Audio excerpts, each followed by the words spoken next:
जितेंद्र आव्हाड यांची प्रतिक्रिया आलेली होती। मुंब्रा कळव्यातून जितेंद्र आव्हाड जरी जिंकले असले तरी देखील राष्ट्रवादी शरदचंद्र पवार पक्षाची मात्र पिछेहाट झाल्याचं पाहायला मिळतंय।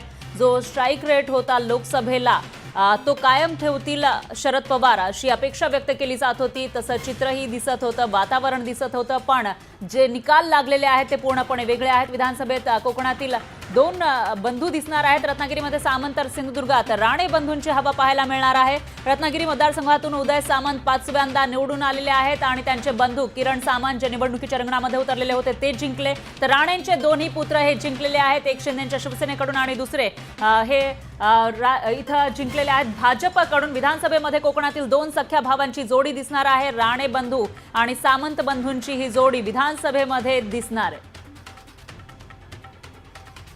तर हे सर्व अपडेट आपण घेतच आहोत। त्याचबरोबर आपल्या इथे स्टुडिओमध्ये अमोल